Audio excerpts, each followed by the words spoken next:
Yes, reka tubasuhuze tubifurize ibihe byiza, umugoroba mwiza, umugoroba wuje umugisha aho muherereye hose, mwebwe mutega amatwi ndetse mugakurikirana amakuru n'ibiganiro tugenda tubagezaho. Reka tubane namwe rero, ni mu burasirazuba bwa Repubulika ya Demokarasi ya Kongo, intambara ikomeje gufata indi ntera mu bice bigiye bitandukanye hagati y'inyeshyamba za M23 ndetse n'igisirikare cya Repubulika Iharanira Demokarasi ya Kongo, aho gikomeje kugenda gifashwa na koalisiyo muri rusange igizwe n'ingabo z'u Burundi, Wazalendo ndetse n'indi mitwe igaragara yamaze kwibumbira mu kiswe Wazalendo. Turaza kubabwira rero operasiyo zikomeye cyane zikomeje kugenda zikorwa n'igisirikare cya Repubulika Demokarasi ya Kongo mu bice bya Kivu y'Amajyepfo, ariko nanone ingabo z'u Burundi alongside nazo bigaragara nuko nazo zikomeje urugamba, zambariye urugamba ibirindiro by'inyeshyamba za M23 mu bice bigiye bitandukanye muri Kivu y'Amajyepfo, byose byakomeje kugenda byararikwa bikomeye cyane. Turaza gukubitira mu bice bya Kivu y'Amajyepfo, tuze kugaruka muri teritwari ya Fizi rero tubabwire ngo bihagaze bite nyuma yuko ibitero bikomeye cyane bya drone bikomeje kumvikana mu bice bitandukanye bya Kivu y'Amajyepfo, by'umwihariko muri teritwari ya Fizi, aho guhera mu gitondo cya kare imirwano yakomeje kugenda ifata indi ntera. Ni drone za CH4 za FARDC ndetse n'indege za Sukhoi 25 zose hamwe zikomeje kugaba ibitero bikomeye cyane mu birindiro by'inyeshyamba za M23. Ubu amakuru aragaragaza yuko ku mirongo y'ubwirinzi y'aba barwanyi ba M23 bakomeje kugenda mu by'ukuri bararikwa mu buryo bukomeye cyane. Intambara yahereye mu gitondo cya kare irwanwa, ubu aka kanya twakiriye amakuru avuga yuko Wazalendo bamaze kugota ibirindiro by'inyeshyamba za M23 biri muri Puezelo, aho byamaze kugenda bitangazwa yuko ibihome by'ubwirinzi by'izi nyeshyamba za M23 byose byamaze gusenywa mu buryo budasanzwe. Wazalendo ku butaka, ingabo za leta ya Kongo ku butaka, abacanshuro ku butaka, ariko nanone drone hejuru y'aba barwanyi ba M23 nazo ntago ziboroheye. Amakuru aravuga yuko rero ibirindiro bya M23 byose byamaze kugenda bigotwa ndetse benshi baguye ku mirongo y'imbere ku rugamba. Igisirikare cya leta ya Kongo gikomeje intambara ikomeye cyane, ibitero byabo barabyerekeza mu bice bitandukanye. Byinshi mu bitero birimo biraturuka mu bice bya Uvira bigaruka hano mu bice bya Bukavu, ndetse amakuru avuga yuko bamwe mu barwanyi b'igisirikare cya Repubulika ya Demokarasi ya Kongo bakomeje kurwana hafi y'ikibuga cy'indege cya Kavumu, ndetse guhera mu gitondo cya kare biravugwa yuko itumanaho ryamaze kugenda rikurwaho. Ni ikibuga cy'indege cyari kimaze iminsi cyifashishwamo n'abarwanyi ba M23, aho amakuru tugenda twakira dukesha zimwe mu mboni zacu batubwiye yuko hari hamaze iminsi habikwa ibikoresho byinshi bya gisirikare ndetse n'imisada igiye itandukanye muri iki kibuga cy'indege cya Kavumu, ariko nanone bikavugwa yuko Wazalendo bamaze gukatinga inzira yose isa naho ituruka i Bukavu yerekeza i Buvira, aho abarwanyi ba M23 baherereye mu misozi icungamiye uyu mujyi wa Uvira. Abandi barwanyi bizi nyeshyamba za M23 kandi nanone bari mu bice bya Mikarati, Mikenke ndetse no mu misozi miremire ya Minembwe hariya aho bita Imurenge. Bikavugwa yuko rero icyo gice cya Kivu y'Amajyepfo ariho imirwano irimo irabera mu buryo budasanzwe.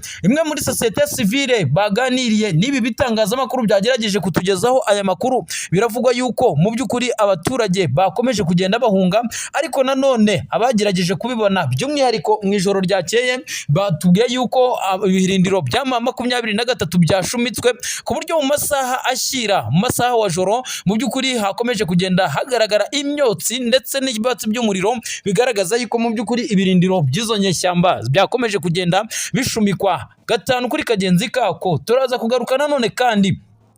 tubabwire mu yindi mirwano irimo irabera muri teritwari ya Masisi. Ni inyeshyamba za M23 muri iyi minsi zifite akazi gakomeye cyane, nyuma yuko kandi bakomeje kugenda mu by'ukuri bacibwa intege n'ibikorwa by'indege za FARDC, aho kandi nyuma yuko igisirikare cya Repubulika ya Demokarasi ya Kongo gifashe icyemezo gikomeye cyane cyo kurwanisha izi ndege zo mu bwoko bwa drone zitagira abaderevu. Biravuga yuko inyeshyamba za M23 zamaze gushya ubwoba, ndetse ubu ngubu abayobozi bayobora urugamba rugamba ntago bari kugenda bagaragara ku mirongo y'imbere ku rugamba, kubwo ubwoba bukomeye cyane yuko hari amakuru y'ubutasi yaba atanga ndetse akagaragaza coordination yaho aba basirikare bakuru muri izi nyeshyamba baba baherereye. Ibi byahise bituma rero habaho ubwoba bukomeye cyane ndetse no gutinya kuba aba bayobozi benshi bakicwa nk'uko byakomeje kugenda bigaragara ubwo Lieutenant Colonel Wiringoma yarasirwaga ku mirongo y'imbere ku rugamba. Ibi byahise bitinyisha bamwe muri aba bayobozi by'umwihariko ko kongera kugaragara ku mirongo y'imbere ku rugamba. Ubu rero bikavugwa yuko bamaze gushyira abana bakiri batoya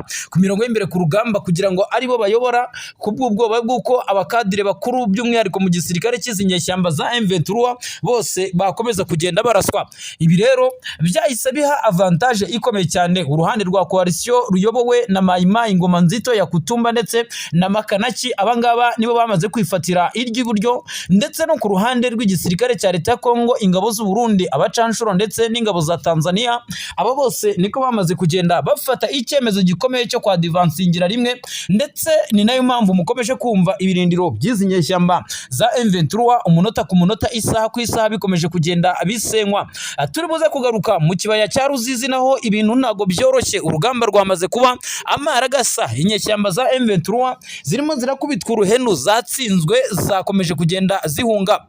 Twababwiye yuko mu bice bya Sange, Ruvunge ndetse n'ibindi bice bitandukanye hano mu kibaya cya Ruzizi hadutse imirwano ikomeye cyane, ubwo inyeshyamba za M23 zageragezaga kugaba ibitero mu birindiro biherereyemo ingabo z'u Burundi ku ruhande rwa Cibitoke,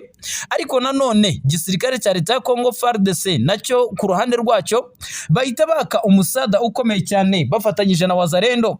basenya ibirindiro byose by'inyeshyamba za M23 biherereye muri Sanje, bataka Ruvunge barayikubita bayikuramo. Ubu izi saha 23 amakuru aratubwira yuko bari gusaga naho begera muri Mwenga, ariko nanone FARDC irimo irabirukana. Gahunda nyamukuru bafite ngo nukubagotera mu mujyi wa Bukavu ndetse n'ikibuga cy'indege cya Kavumu bakabatsindamo, nk'uko uruhande rwa coalition rwakomeje kugenda rubitangaza. Umwe mu basirikare b'uruhande rwa Repubulika ya Demokarasi ya Kongo ndetse akaba ayoboye Sokora ya kabiri niwe waje kugenda atangaza mu by'ukuri operasiyo zirimo zirategurwa n'igisirikare cya Repubulika ya Demokarasi ya Kongo, ati twe turiteguye, ingabo z'u Burundi zirahari ziri tayari, Wazalendo barahari bari tayari, abacanshuro drone turazifite, ibikoresho byamaze kugera Karemi, ibindi bikoresho byinshi kandi turabizi neza yuko kuva Kindu atari urugendo runini. Turiteguye Warikare ndetse na hano za Kisangani, twiteguye kuba twagotesha abasirikare bacu badasanzwe izi nyeshyamba za M23 mu by'ukuri tukazisenya n'ibirindiro byazo, ndetse umugambi wacu ndetse nta nubwo tuzigira dufasha hasi intwaro mu gihe tutarabasubiza mu misozi ya Sabyinyo. Ibyo ni byaje kugenda mu by'ukuri bitangazwa n'umwe mu basirikare bayoboye izi operasiyo. Bikavuga yuko rero izi nyeshyamba za M23 muri iyi minsi zirimo ziragenda zitakaza urugamba. Ku ruhande rw'igisirikare cya Repubulika ya Demokarasi ya Kongo hatanzwe itegeko rikomeye cyane yuko umujyi wa Goma, umujyi wa Bukavu ndetse n'ibindi bice biri strategique byose bigomba kugenda byigarurirwa, ariko ku ikubitiro Perezida Antoine Felix Tshisekedi Chilombo yatanze itegeko ry'uko mu by'ukuri ibirombe bya Rubaya bigomba kugenda bibanza gukurwamo. Iyi Rubaya irashakwa n'Abanyamerika cyane cyane yuko mu masezerano igihugu cya Repubulika ya Demokarasi ya Kongo giherutse kugirana na leta ya Washington cyangwa se ya Leta Zunze Ubumwe za Amerika, bumvikanye yuko hari bimwe mu birombe bitandukanye Perezida Antoine Felix Tshisekedi Chilombo yamaze kugeza mu maboko ya Amerika. Bimwe muri ibyo birombe harimo n'ibirombe bya Rubaya izi saha biri gukontororwa n'inyeshyamba za M23, kandi nk'uko amakuru agaragara bigaragaza yuko iyi Rubaya hafi 60% y'umutungo izi nyeshyamba za M23 bakoresha mu ngengo y'imari yaba mu gisirikare cyangwa se n'ibikorwa bya politike, byose barabikesha korota bari gucukura hano mu Rubaya. Ni nayo mpamvu rero ku ruhande rw'inyeshyamba za M23 bisa naho bamaze kugenda bambarira urugamba, bagaragaza yuko mu by'ukuri kugira ngo batakaze iyi Rubaya ahubwo uru rugamba barurwana kugeza ku musirikare wabo wa nyuma. Amakuru kandi agakomeza kugenda avuga yuko Leta Zunze Ubumwe za Amerika yifashishije ubutasi bwayo bwa CIA bamaze kugenda bahereza amakuru yose y'ubutasi uruhande rw'igisirikare cya Repubulika ya Demokarasi ya Kongo n'uburyo ubwo ari bwo bwose bagomba kwifashisha kugira ngo basenye burundu ibirindiro by'izi nyeshyamba za M23. Masad Burosi uhagarariye umuryango uhagarariye Afrika, uhagarariye Leta Zunze Ubumwe za Amerika no ku mugabane wa Afrika, ndetse akaba n'umudiplomate wakomeje kugenda agaragara mu bikorwa byo guhuza impande zombi zihanganye hano mu burasirazuba bwa Kongo, yagaragaje yuko mu gihe izi nyeshyamba za M23 zitazakora ibishoboka byose ngo zirebe yuko zakubahiriza aya masezerano, uruhande rw'igisirikare cya Repubulika ya Demokarasi ya Kongo ruzahabwa byose, ruzahabwa ibikoresho, ruzahabwa imyitozo ya gisirikare, ariko nanone ntibizatume mu by'ukuri izi nyeshyamba za M23 zikomeza kwigarurira ibi bice. Ubwo Joseph Kabila wahoze ari perezida w'iki gihugu cya Repubulika ya Demokarasi ya Kongo yaganiraga n'igitangazamakuru cya France 24, afite byinshi yaje kugenda atangaza by'umwihariko ku kijyanye n'umutekano muke ukomeje kugenda ugaragara muri Kivu zombi. Uyu yakomeje kugenda mu by'ukuri agaragaza yuko uko byagenda kose Perezida Tshisekedi ngo yaba yaraviyoye amasezerano yagiranye n'uyu mugabo Joseph Kabila, ndetse yabajijwe ku mpamvu uyu mugabo yabajijwe ku bihano by'urupfu yashyiriweho na leta y'Kinshasa, ndetse iki gitangazamakuru cyamubajije niba ntabwo bafite yuko mu gihe yashyikirizwa inzego z'ubutabera hara ku butaka bw'igihugu cya Kongo niba ntabwo bafite bwo kunyongwa. Yatangiye avuga yuko mu by'ukuri amasezerano yagiranye na Perezida Tshisekedi atigeze yubahirizwa. Ubwo yabazwaga impamvu akomeje kugenderera ibice birinzwe n'inyeshyamba za M23, yabasubije ati: maze imyaka 13 mfite urugo rwanjye ruherereye i Goma, ndetse uru rugo ruherereyemo n'imitungo yanjye,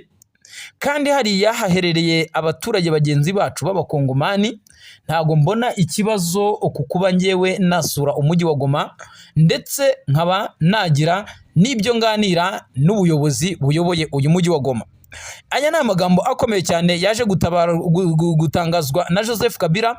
ariko nanone yaje kugaruka ku kijyanye no guhindura itegeko nshinga nk'umushinga ukomeye cyane Perezida Antoine Felix Tshisekedi ndetse n'abamugaragiye bakomeje kugenda bagaragaza yuko ugomba kugenda usubirwamo. Repubulika ya Demokarasi ya Kongo yatangaje yuko mu by'ukuri izi saha itegeko nshinga bafite bagenderaho ari itegeko nshinga ryashyizweho n'Ababiligi, bityo rero hakaba hakenewe amavugurura mu nteko nshinga amategeko, by'umwihariko bakareba yuko hakorwa amendment y'iri tegeko nshinga. Ibyo Kabila n'abamukurikiye cyangwa se nabo bahuje imyumvire batumva neza, ndetse banagaragaza yuko mu by'ukuri Perezida Antoine Felix Tshisekedi Chilombo adafite uburenganzira mu by'ukuri bwo kuba yagira iki yahindura itegeko nshinga. Ibi ntabwo bibujije imirwano yuko ikomeje kugenda yumvikana mu bice bigiye bitandukanye. Ubu haravugwa amakuru by'umwihariko ku mirwano ikomeje kugenda ifata indi ntera mu bice bya Mambasa. Andi makuru kandi biravugwa yuko muri teritwari ya Walikale naho hongeye kubura imirwano ikomeye cyane. N'inyeshyamba za M23 zongeye kwamburwa tumwe mu duce dutandukanye ndetse turi strategique hano muri ibi bice bya Walikale. Hari agace ka Ikoba, mu by'ukuri aka ni agace kari kamaze hafi imyaka igera kuri 2 gakontororwa n'izi nyeshyamba za M23, ariko mu gitondo cya kare imirwano yahuje igisirikare cya Leta ya Kongo ndetse n'izi nyeshyamba. Amakuru dukesha zimwe mu mboni zacu zerereye muri biriya bice bagaragaza yuko mu by'ukuri abaturage bavanwe mu byabo n'imirwano ikomeye cyane yabaye muri centre ya Ikobo, ndetse bikaba bivugwa yuko ku ruhande rw'inyeshyamba za M23 bamaze gutakaza byuzuye aka gace. Ubu kari gukontororwa na Wazalendo bazindutse mu gitondo mu by'ukuri babatsaho umuriro. Amakuru kandi akomeza kugenda avuga yuko inyeshyamba za M23 zikomeje kugenda mu by'ukuri zitakaza ingufu yaba ku mirongo y'imbere ku rugamba, ndetse n'ubwirinzi bwabo bukaba buri hafi. Ibyo bikaba byarabonywe kare n'igisirikare cya Repubulika ya Demokarasi ya Kongo, cyo kitari kubaha agahenge kiri kubarasaho umunota ku munota mu bice bigiye bitandukanye. Tugarutse mu mujyi wa Goma rero, i Goma hari amakuru avuga yuko abaturage bafite ubwoba bukomeye cyane nanone kandi hari amakuru yagiye agaragaza yuko mu by'ukuri hari sosiyete zirimo zirakorana n'izi nyeshyamba za M23 by'umwihariko mu bijyanye no gucuruza amabuye y'agaciro. Benshi bakavuga yuko leta iriho by'umwihariko iyobowe n'izi nyeshyamba za M23 ngo yaba irimo iratanga umutungo w'igihugu mu buryo butemewe, ndetse kandi ngo ntago bikuraho yuko mu by'ukuri abaturage ubushomeri bukomeje kuba ubushomeri. Hari abaturage baherereye mu mujyi wa Goma bakomeje kugenda bagaragaza yuko mu by'ukuri bibaye byiza uyu mujyi wa Goma wakongera kugaruka mu maboko y'igisirikare cya leta ya Kongo, kubera yuko harimo abakekwa yuko baba batanga amakuru bakorana na FDLR by'umwihariko muri aba baturage. Ibi rero bigatuma izi nyeshyamba za M23 zibahozaho ijisho, by'umwihariko ugaragayeho ibyo bikorwa byo kuba yaba aganira n'abari muri Wazalendo cyangwa se mu gisirikare cya leta, byanga byakunda ubuzima bwe burahita bujya mu kaga. Shuti bavandimwe, ngira ngo nkuko mubimenyereye ibyacu ni amakuru kandi twamaze kubyiyemeza, twari twabateguriye twabararikiye mu by'ukuri ko tugomba kubagezaho ingingo z'amakuru umunota ku munota y'ibiba bigezweho hariya mu burasirazuba bwa Repubulika Demokarasi ya Kongo. Reka dusoreze hano ingingo zacu twabateguriye, ariko nyamuneka tukiri aho ngaho mudukore subscribe, mudukande like, share, ibiganiro byacu bikomeza kugenda bibageraho gatanu kuri kagenzi kako.